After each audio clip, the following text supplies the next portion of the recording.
When I went to the Amish produce auction last week and bid on 50 dozen ears of corn, I had absolutely no idea how much work I was getting myself into. But I am building my winter pantry one kernel at a time, and I'm using power tools to make the job even easier.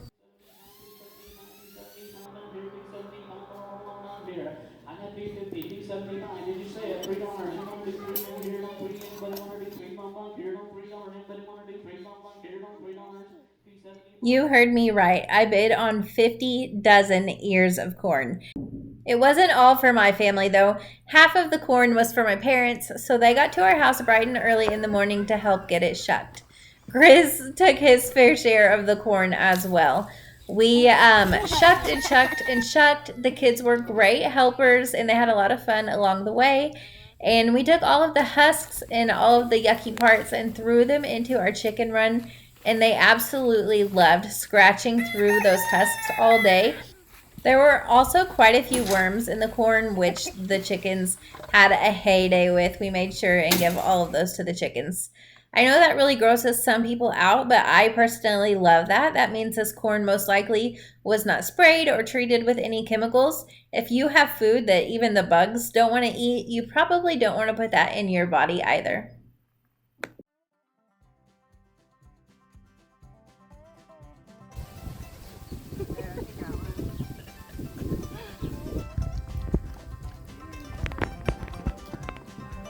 You can subtract 2 corns from my bag.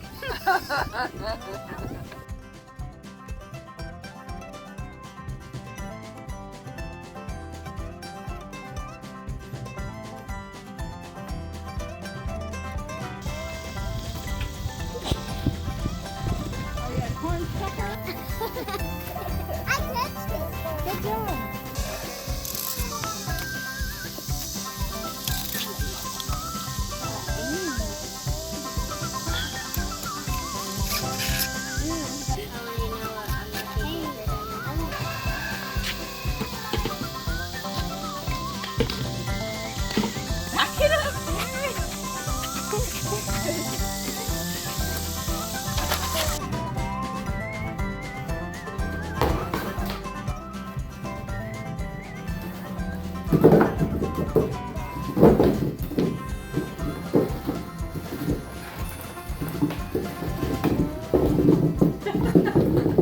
There's corn everywhere. Oh my gosh.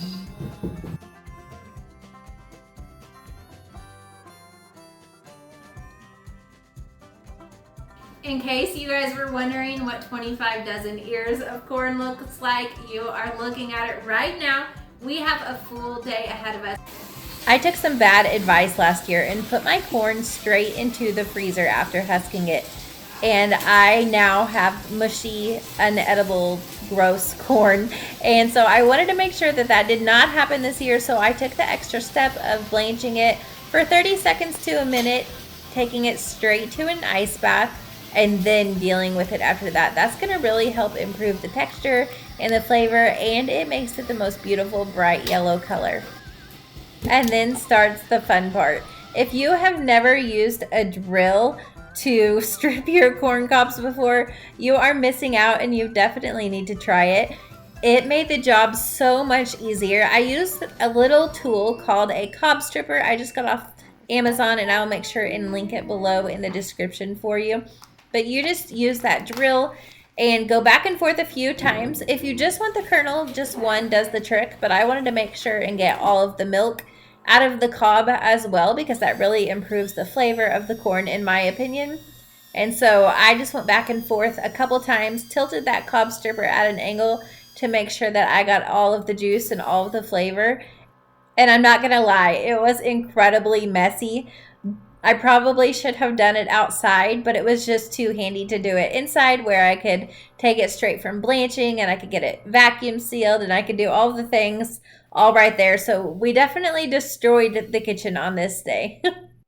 We kind of had an assembly line going. Everybody had a job. Isaac was handing me fresh corn from the sink. I would drill it. Olivia and her best friend were packaging it up in vacuum sealing bags and vacuum sealing it. I was handing Ella the empty cobs and she was packaging those up so we could make corn cob jelly down the road, and then also just putting it into Walmart bags that we can use when we want to feed our chickens. And Avery was kind of a job hopper. She bounced around all over the place, but I will say she stuck with it the longest and helped me until I was finished.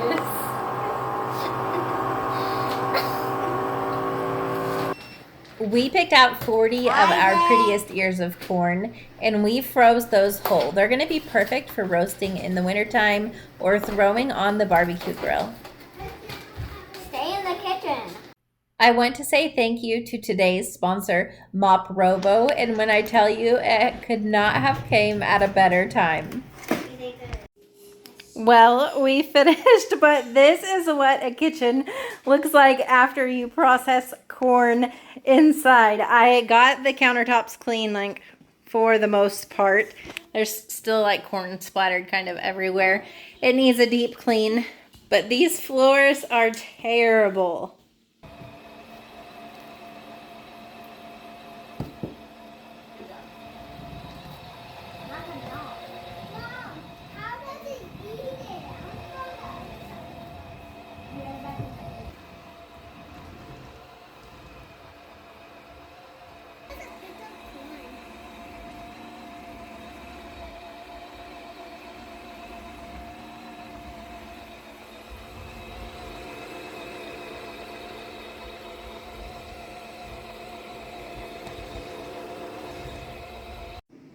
This is how it did after a very quick vacuum. So the floor is incredibly clean. The only downside to this machine is that it does not fit underneath my cabinets because it has a really bulky head. So I am gonna have to wipe those areas by hand.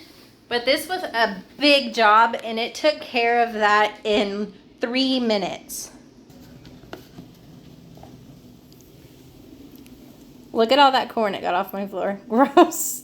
And then this filthy, dirty water is going to go straight into the trash can.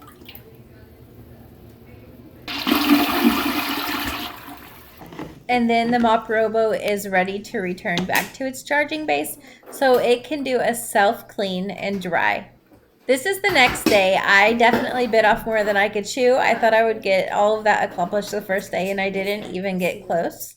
But that is okay. We are back at it today and we are going to start off with freeze drying a bunch of this corn. We are doing this in 5 different flavors. I'm doing a jalapeno ranch, just a plain ranch, a barbecue seasoning, salt, pepper, garlic, and then just a completely plain one.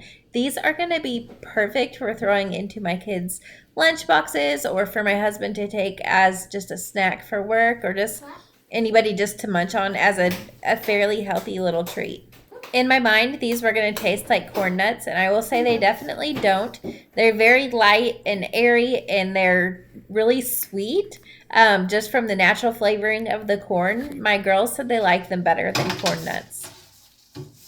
These took about 24 hours to freeze dry in my Stay Fresh freeze dryer. And if you're wondering, I still absolutely love this machine and I have kept it running pretty much nonstop since I got it. When I have a huge variety of one type of food like this, when I'm preserving, I like to do it in several different ways so I don't just have like 100 jars of corn on my pantry shelf. I want to have several different things so I can eat it in several different ways. And so the first canning recipe that we're going to get started on is a corn relish. It's just a mixture of corn and bell peppers and onion and garlic. It has brown sugar, mustard seeds, salt, and paprika, and then vinegar, of course.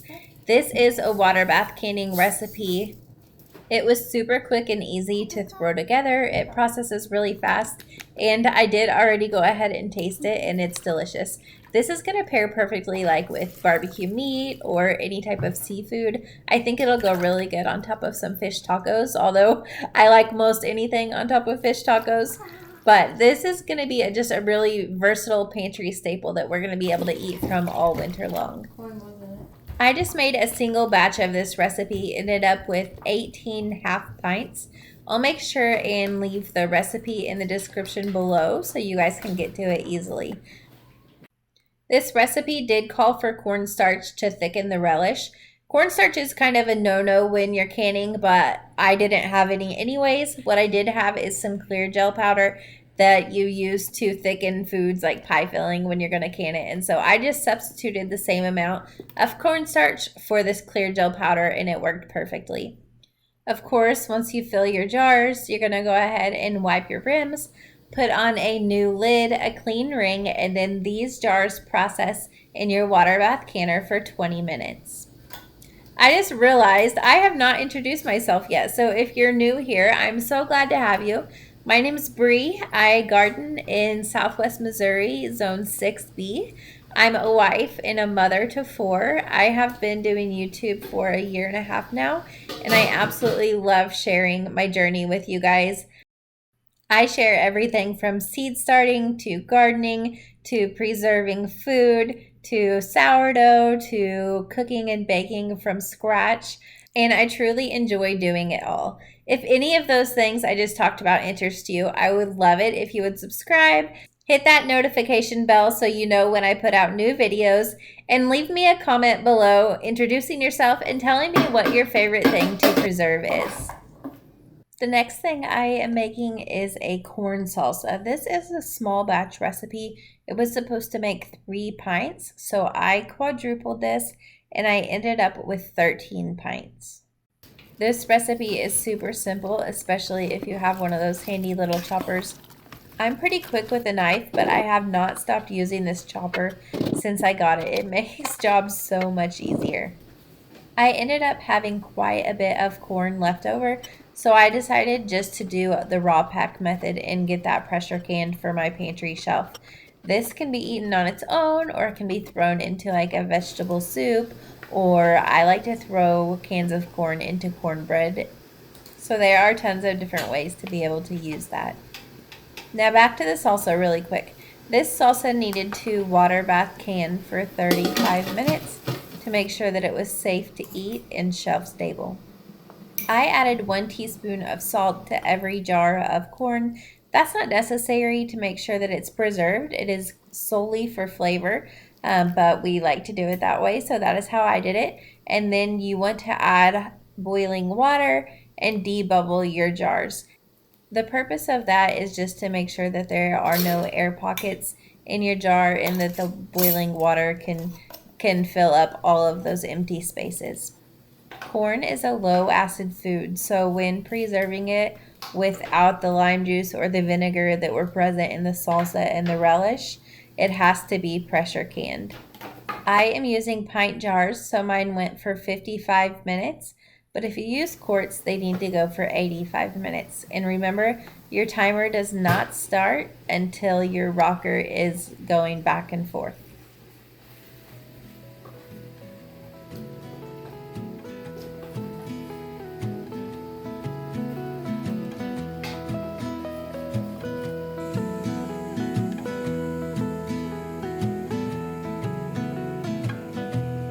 It was a full day, actually 2, but this is how I build my winter pantry.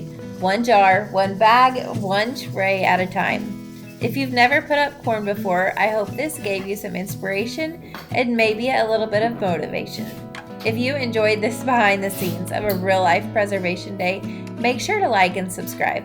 Let me know your favorite way to preserve corn. And I'm curious, which one of those freeze-dried varieties do you think you would like best? I hope you guys are really loving this daily content. I know that I'm having so much fun creating it.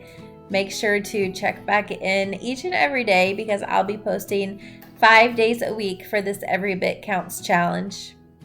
I hope that I see you back here next time, and until then, may God bless.